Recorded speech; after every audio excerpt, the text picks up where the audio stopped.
And before you say it, I know that those people without a Nintendo Switch Online subscription can earn cosmetics, but they can only earn 2 a week, and frankly that's the best joke in this entire video.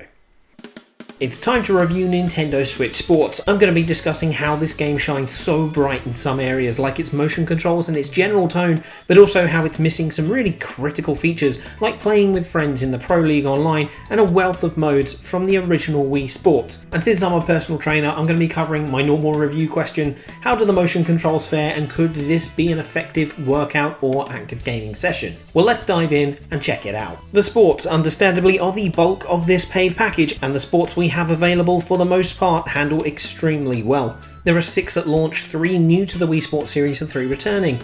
Each have their own quirks and differences to make a fun experience, no matter what you're playing. Let's start with badminton. Badminton is probably my favourite of the sports in general in this game, because it's so easy to pick up, but it's really quite difficult to master. There's a lot of nuance to the timing and to where you need to put your shots, and a lot of strategy if you're playing a really good opponent online as well. It's one of the new sports, and despite the glaring similarities to tennis, it actually really does feel different and really holds its own as a game. The intensity of the rallies and increasingly quick reaction times necessary to play at higher levels is so fun, and it feels really rewarding to outpace your opponent. It's got fewer actual motions to learn, but the mind games behind it get really fun, and so that gives it an edge to me. We can segue into tennis pretty smoothly here actually. And look, it's got a few more motions and a few more tricks up its sleeve, but it really does just miss some of the magic for me. In my day one impressions video, I mentioned how you could combine tennis and badminton so that you had a 1-on-1 and a 2-on-2 of the same sport and you wouldn't really miss much,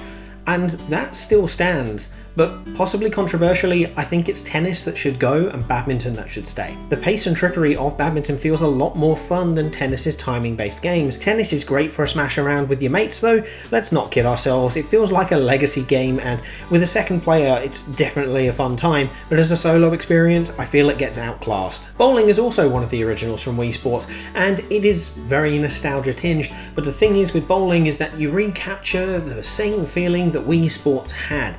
It really does emulate it very well. Bowling is a huge draw for this game for a number of reasons. It's so simple, works great as a party game like in real life, and it gets so very competitive. There are a number of little tricks too, but it's relatively simple to get a consistent setup and feel good about being able to replicate it. The motion controls function familiarly here and don't cause much in the way of issues. And let's be real, getting multiple strikes in a row makes you feel like an absolute boss.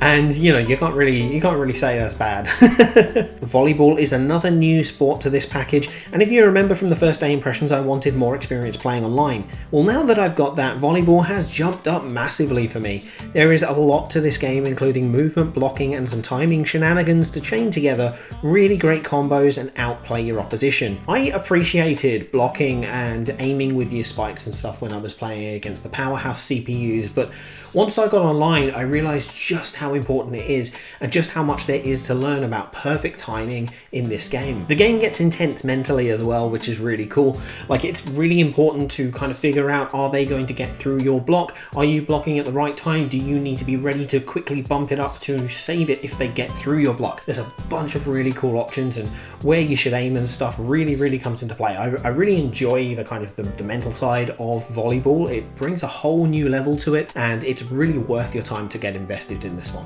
I'm having an absolute blast with this one, like I am with soccer. Soccer has also gone up in my estimation since playing more online.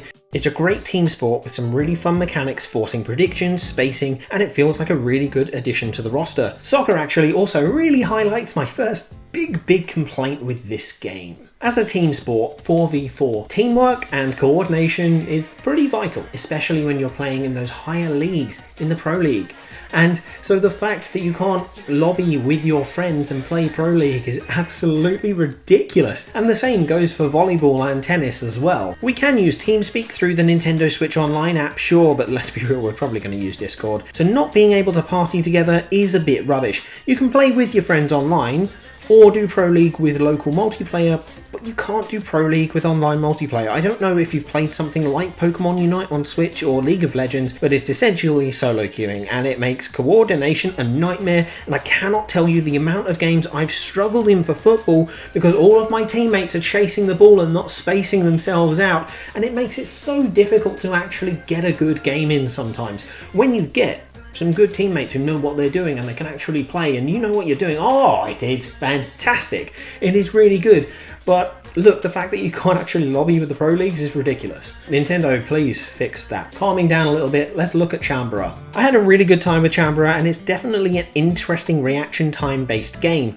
But this sport suffers from some of the worst motion controls in the game. Vertical and horizontal swipes aren't much of an issue, but the diagonals seem to register wrong a fair amount of the time. Going for controlled swipes can correct this a bit, but Chambara, as I said, deals with reaction time, so faster swipes can be necessary. It makes controlling this one a bit rough. There's a good amount of strategy and prediction in Chambara though, which is really fun, and as I said in another video, like it's actually the quickest way to rack up points if you don't mind losing all the time. Look, it's still a really fun game, but the motion controls definitely hinder this one and make it not quite as good as it should be. So those are the sports. Now we've been talking a bit about the motion controls, so how do they handle? To be honest, the Joy-Cons are such great bits of equipment for this game, with their gyros allowing for more precise controlling and accuracy than the Wiimotes did. The Wii sensor bar did give a static point for sensing the motion, which was definitely useful when it came to stuff like Chambara, whereas the Joy-Cons can be a bit more versatile. This does give room for desyncing and misplacing where the motion is meant to be though, which is a bit of a downside. Luckily, if your motions are off, you just point the Joy-Con at the screen, hit the Y button, resyncs it for you, and then you can get back into playing. It can be a little bit difficult when you're in the middle of a match, but definitely for something like Chambara or badminton, worth knowing. But the positives for the motions, the Joy-Cons, just like Sobble from Pokemon, are a sensitive bunch and function just how you think they should function for a sport. Each motion makes sense, from the curl and throw of bowling, the stabs and blocks of Chambara, to the left and right swing of tennis. Timing plays a great part, but with a smooth, controlled motion, each sport works as intended, Chambara sometimes excluded, and the twists and curves needed for aiming and spins on the balls work accurately with high success rates once you know exactly what you need to do. Look, Nintendo knows motion control, so it's not surprising to see a first-party game with this level of accomplishment with the motion controls. And look, I'm someone who deals with motion controls on my channel very regularly. It's half of the basis of this channel, so personally, I gotta say, I'm really happy with how these are handling for the most part. It's definitely good. What's not quite so good is the online. Once I actually got online after having some connection problems, I actually found online to be a smooth, near seamless experience for the games. I've only experienced lag in 2 matches so far, and that is actually a lot better than I was expecting for Nintendo Online. As I said, online lobbies with friends need to be a thing, but my main grump with online is how most of the content is locked to that mode. I think having some cosmetics only being able to be obtained online only is a good thing actually. I think it makes sense from a business standpoint if you're trying to push Nintendo Switch Online memberships. I think it incentivizes gameplay online, and I don't think that's a bad thing. But having all of them locked to online is stupid. There's no offline progression systems, which is ridiculous for a game like this. And there's hardly anything really to bring you to play the offline modes. The powerhouse CPUs, they're great to train against, and special bowling is fun for a few rounds. Soccer Shootout is the most gimmicky mode ever made in a Wii Sports game, and frankly isn't worth a second look if you ask me. Really underutilizes the leg strap that it's sold with. There's just very little offline. Where are the additional modes? Wii Sports and Resort had a bunch of amazing legacy content that would make really interesting things in this game, like 100-pin bowling, speed slice, tennis's target mode, and giving people high score based gameplay for when they're bored with the Pro Leagues. So where is it? Where is the customization for those who don't have online capabilities? Where are stamps and achievements, and most importantly, where is the beach volleyball mode so that I can pretend that I'm in that scene in Top Gun? Now don't get me wrong, having online as a key component in the game is absolutely fine. I do welcome a key component of it being online, but frankly just ignoring everyone else who doesn't want to do online or doesn't have that capabilities is really silly, and it's kind of excluding everyone who doesn't have a Nintendo Switch Online membership. And before you say it, yes, I do actually know that you can get cosmetics without a Nintendo Switch Online subscription, but you can only get 2 a week, and that's frankly the best joke in this entire video. I know it's a cheap membership, but having a paid package and then requiring a subscription in order to get the most out of the paid package, in fact, in order to get the majority of the content out of that package, alright, I think it's a little bit off. But for those who do have a Nintendo Switch Online membership, there is plenty of content to do. The Pro Leagues are really fun. I actually really enjoy the cosmetics and the slow drip. For me, that works. There's a lot to come back to and a lot of incentive to play continually, which I think is what Nintendo wanted from this. And look, if you don't mind some of the issues that I've had with playing with friends, you're going to have a great time online. The online actually works really well, but locking most of the content to online sucks, okay? As far as playing with other people goes, offline multiplayer works really well. There's a little bit of frame rate locking, but these things happen. It doesn't really matter too much. And to be honest, they all work really well. So yeah, the local multiplayer, fantastic time. This is a great party game. I've got to say, it's really good to have some friends over. I'm looking forward to playing it a lot more with my mates over the next coming months. This does lead me into a bit of a problem though, all summed up. It's the amount of content in general in Nintendo Switch Sports. It's still a little bit lacking in my opinion. The sports that are here are great. And if you've got online, you've got plenty to do. There's plenty of progressions, there's incentive to keep playing, but if you haven't, there's really quite a limited amount to do in this game. There's not really much in the way of extra modes, offline especially, and 6 sports does feel a little bit limiting. Now, I'm really happy to report that my original fears about volleyball, tennis and badminton being too similar have been assuaded. They all play pretty differently. They're very different experiences for me, so I'm really enjoying that, and that's good, but I do feel like it really would have benefited from having golf available right from the start. Now, it's definitely not an unfinished game. I keep seeing people saying that this is an unfinished game. That's clearly not the case because everything that is in the game works as intended. I do think that it would have benefited from having more content available. I think if the game gets up to 10 sports, I think 10 would be a great number with a great amount of variety that would make this a fantastic package to pick up for time to come, you know what I mean? Like with Wii Sports, yes, that was a pack-in one, but like there's a bit of legacy there. Wii Sports Resort had so many games, you can just pick it up and keep playing, and there's lots to do, which is amazing. Switch Sports at the moment, a little bit too limited. Once it's got more stuff, once they've had more content, I think it's going to be fine. But right now, it does feel like there's not quite enough in the game. And I really think this is where the offline modes would really help this. Even with the 6 sports, if there was more to do offline and more stuff to do for each of the sports, I think that would change things. And especially knowing about that survey, I do think Nintendo are working on making this a better game. Now, the big question for me, as a personal trainer, could this be an effective workout? Nintendo want people up and moving. That much is obvious from their marketing and the sports stars they're getting to advertise the game. And I'm here to say with certainty that this is a good, fun, active gaming session with Nintendo Switch Sports capturing those Wii party vibes as well. There is plenty of movement in this game, from the swipes and swings and the rolls and all of these different types of movement. I mean, some games are definitely more active than others, but they all move pretty well. Bowling is a fairly slow game with breaks between each move, especially in multiplayer, whereas Chambara, badminton and tennis can really get active with constant swings, swipes and rallies. The range of motion is decent for each sport, and the game actively encourages using a full range of motion and full swing when performing these moves, which use multiple muscles relating to the shoulders and arms, with some supporting work from the chest and upper back, as well as core for stability, depending on how furiously and actively you're moving. Each sport in real life has a lot of health benefit, being aerobic based games with some anaerobic spots thrown in there, especially in football. This is actually really neatly reflected in the stamina gauge. Quite a nice little touch there. This doesn't perfectly translate over to the game, understandably, but you can absolutely mimic some movements and aspects well. If you want to do proper bowling form with the leg and everything, and dash about with tennis, you can do it if you've got the room.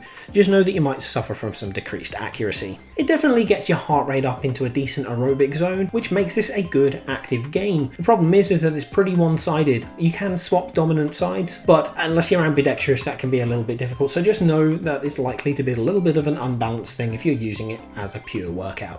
I'll touch on the graphics and sound quickly too.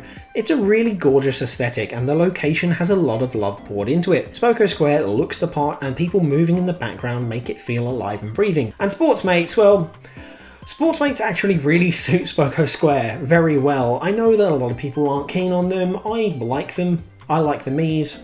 They're both fine, but the Sportsmates definitely suit the way that Spoko Square has been built aesthetically, so that's really cool. Once we've got more customizations, we're going to see some really varied, cool looking characters. Miis look great too, with the full bodies and all. They mostly work really well alongside the Sportsmates. I know a lot of people complained about the fact that they've got full arms and legs, but where were those complaints when this turned up in Smash Bros? Hey? I wish I could just shove a little hat on the Miis. It's a bit frustrating that you can't, but it's just one of those things. The music is just classic, exceptional Nintendo fare. It really does a great job of recapturing that amazing Wii vibe. There are modern instruments, sure, but those melodies and those refrains are so nostalgic. They capture it so well. And I mean, these are the guys behind Miitopia, so they know Mii music very well. And the fact is, they brought an absolute fantastic soundtrack, and all the sound effects as well have been brought fantastically to Nintendo Switch Sports, which really helps with that nostalgic vibe. Really great work. So Nintendo Switch Sports summed up. I think the best way to say it is that what it does to an incredibly high standard. Its motion controls are fluid and great for the most part. The graphics and music combine with great feeling competitive modes to create an awesome experience solo online or in a local party environment. But Nintendo Switch Sports will be more. It will have more sport, more modes, and more fun with more cosmetics. Frankly, it really deserves it. Wii Sports is such an important casual gaming title. It has huge impact on a lot of people who don't call themselves traditional gamers. Not that you want to call yourself a gamer or anything like that, that's not the point. Fact is, Wii Sports just has an important legacy, and what this game does with its sports is great. It captures that part of the legacy, but it's not quite up to the same standard yet. I honestly believe that's due to that lower amount of content available right now. What it does amazingly, but it needs more, okay? And I do partially wonder how much that is to do with the modern day AAA experience, about having a continual game that will drive continued engagement over time rather than just having one complete package at the start. I'm not sure, and I don't think that's a debate I really want to get into right now. It's definitely something I'm going to look into and talk about in a later video, but right now we're talking about just reviewing Switch Sport. And as I've said, I think it does what it does really well, and that's great. I really don't want you going away from this video thinking that Nintendo Switch Sports isn't worth your time, because frankly it is. It's a really fun one, and I know I've got my complaints, and I definitely think that they're valid complaints as well. But the fact is that Nintendo Switch Sports captures an awesome party vibe, and it's got amazing motion controls for the most part, done by the motion masters themselves, Nintendo. I honestly can't wait to see this time next year how Nintendo Switch Sports is with the amount of content it's got and how it feels. I think it's going to be a much better game then. Not that it's not good now, but I feel like it's going to be a much better game then.